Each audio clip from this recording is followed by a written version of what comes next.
Good morning. Good morning. Good morning. It's my absolute pleasure to be with you to talk about a very, very important topic, the subject of your worthiness and the subject of mine.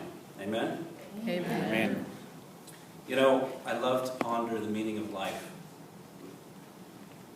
why we're here, or why we perceive ourselves to be here. Right? What is the meaning of my individual expression of the Father, Mother, and God? And I think there are many reasons and answers to those questions. I want to give you three. I think we're in a state of constant growth and expression, right? That we're here to express higher and higher expressions of the divinity that exists within each and every one of us, yes? We're here to remember that love is all there is. But sometimes we need a contrast of that to remember that. Would you agree? Mm-hmm. And certainly this earthly plane provides that contrast of the opposite sometimes of love is all there is. So we need that as a remembrance. And also remember that God is all there is for that matter. But also to remember how incredibly worthy that we are of God's everlasting love, His joy, His peace, His abundance.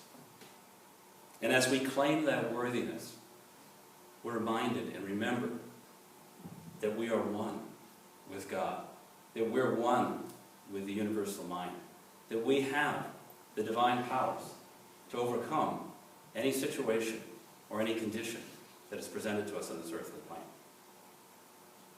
You know, God works in such strange and mysterious ways, and Carl and I feel so richly blessed to be part of this UCCM community. Every time we come, we are constantly learning and fed. And I want to tell you about a time that a reef Leninger fed me about a month ago, a couple months ago, I don't remember. But it was a blessing, the blessing I remember very clearly. Arif sang the song, "Flowers Are Red," by Harry Chapin. And he recalled the story, the very powerful story in that song, about a young boy who was in class. He was probably in elementary school, and he was painting flowers, yes? Do you remember? Mm-hmm. And he was painting the flowers of a rainbow. And his teacher, who had a very limited mindset, said flowers are red and flowers are green, and that's what they've always been. And the boy didn't believe him, because the boy was connected to Source. He was connected to his divine expression, and he wanted to express in a very profound way. But the teacher, what he did is the teacher put him in perpetual timeout until the young man or young boy came around to the teacher's way of thinking. And he couldn't leave timeout until he understood that flowers were red and green, and that's what they've always been.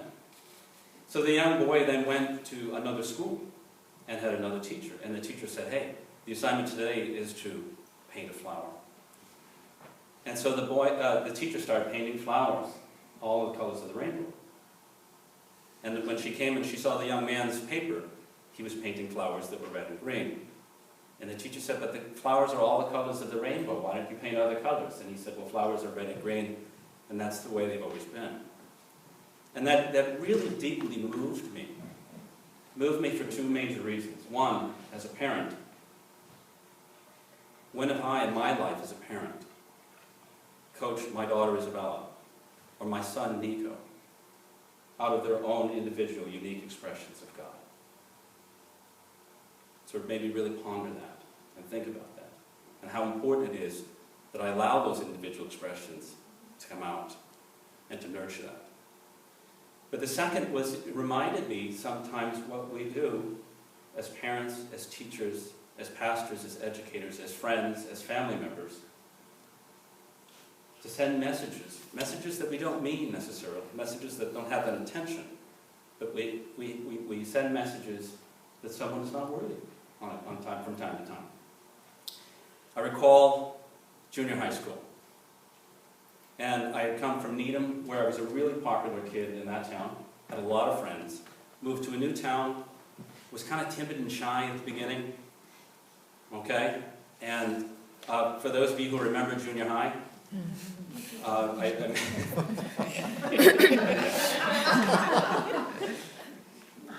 yes, no one wants to remember junior high, right? You're either the king or you're not. I was not. So I had met this was the most popular kid in school. Because I was timid and shy, just one day declared that I was a loser. You know, and I didn't even know why that label was associated with me. I was just quiet. I didn't know anybody. But do you know how hard it is to overcome a label in junior high? Does anyone resonate with that? Yes. Thank God we survived it, right?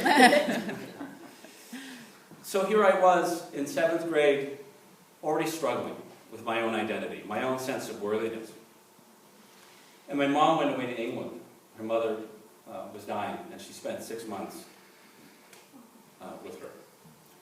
And during that time, my father took care of me. And my father didn't kind of teach me the ways of hygiene in terms of really understanding this whole relationship between shampoo and conditioner.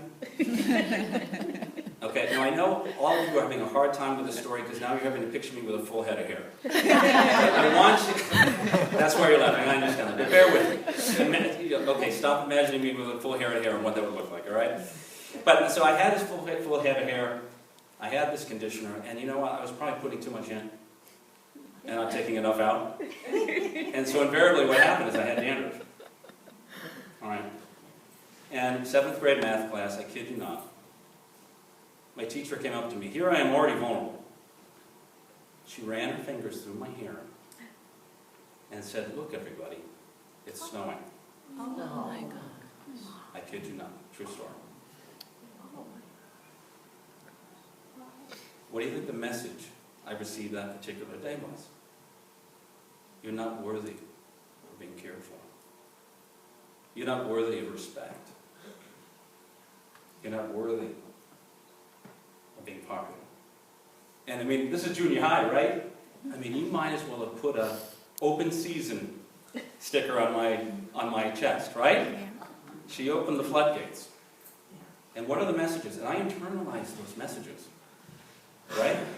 They were in my conscious mind and they went to my subconscious mind. It took me years to overcome those images. I grew up in a family where my parents probably never should have gotten married. They got divorced when I was 12. And my dad and I were very close the first 11, 12 years of my life. And then he would visit me every week. Then it was 3 times a month. Then it was every other week. Then it was once a month. And then there were no more visits. No explanation. I forgave him. All of what I'm sharing are forgiveness lessons that I've already gone through. So just be affirmed by that. But 25 years later, he told me that he needed to go find himself. I kind of wish he had told me at the time. Because what I incorporated was that I'm not worthy of his love. I'm not a worthy son. And I'm not worthy of his time. And that had ramifications. It took me a long time to have an intimate friendship with a man again and really trust him. I mean, even in my early parts of my marriage with Carla 10 years ago, I had friends in college with them, brothers. And every time before I would get together with them, I would question those relationships. Just why? It's because I had these deep-seated messages that I had buried in my subconscious as beliefs and paradigms about my relationship with men and how worthy I was of that. I grew up with a mom who suffered from major depression, bless her soul. And she did the very best that she could. But we had some tough times growing up. And she was one of those individuals, because of her depression, she needed to be in control of the house.